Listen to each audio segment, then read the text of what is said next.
কিয়ামতের 10টা নিদর্শন আছে বড় বড়, তার মধ্যে একটা হচ্ছে দাব্বাতুল আরদ, জমিন থেকে ফুঁড়ে একটা প্রাণী বের হবে।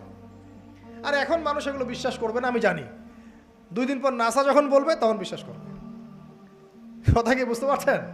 তবে প্রাণী এই পৃথিবীর নিচে আছে। রাসূল সাল্লাল্লাহু আলাইহি ওয়াসাল্লাম বলছেন 10টা আলামত না আসা পর্যন্ত কিয়ামত হবেই না। তার মধ্যে একটা হচ্ছে দাব্বাতুল আরদ, জমিন থেকে একটা প্রাণী বের হবে।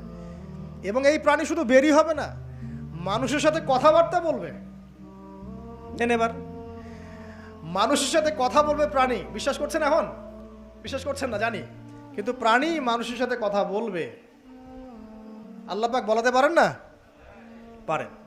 আচ্ছা, সামনে যান। ওই প্রাণী যখন দাঁড়িয়ে আছে রাস্তায়, এখন এই বালক বলছে আজকে আমি প্রমাণ করে নিব যে আল্লাহর আনুগত্যশীল ওই পাদ্রী সঠিক নাকি ওই জাদুকর সঠিক। এবার সে একটা ইট হাতে নিল, পাথর হাতে নিয়ে এসে বলছে, আল্লাহ তোমার কাছে যদি ওই জাদুকরের কাজের চাইতে এই পাদ্রীর কাজ বেশি পছন্দনীয় হয়, এই ইটের আঘাতে এই জন্তুকে তুমি মেরে ফেলো আল্লাহ। এ বলেছে বিসমিল্লাহ বলে পাথর নিক্ষেপ করলো। নিক্ষেপ করার সাথে সাথেই জন্তু ডেড।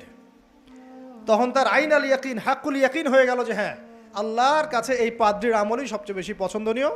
তার আর মনে কোনো সংশয় থাকলো না। কিশোর মানুষ না, কতটুকুই বা বোঝেন নাই? এবার তার মধ্যে একটা ইয়াকিন চলে আসলো এবং সে পরিপূর্ণ মুমিন মুসলিম হয়ে গেল। এবার যখন সে রাজ দরবারে যায়, তার কাছে পেশেন্ট আসে। মানে একজন মানুষ এসেছে, সে বলছে যে আমার চোখে সমস্যা। সে চোখে হাত দেয়, হাত দিয়ে বলে যে আপনি আল্লাহর প্রতি ঈমান নিয়ে আসেন, আমি আল্লাহর কাছে দোয়া করব, চোখ ভালো হয়ে যাবে।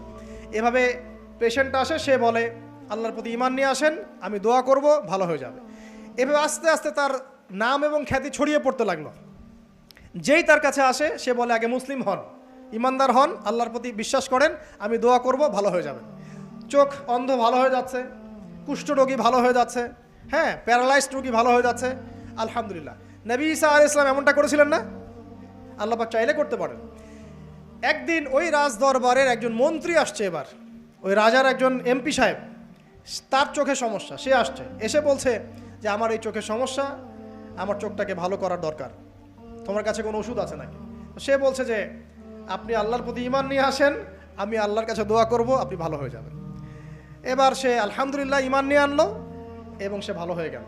এই ভালো হয়ে যাওয়ার পরের দিন যখন সে আবার ওই পার্লামেন্টে গিয়েছে আর কি, ওদের তৎকালীন রাজদরবারে, এবার রাজা ওকে দেখে বলছে যে তোমার তো চোখ অন্ধ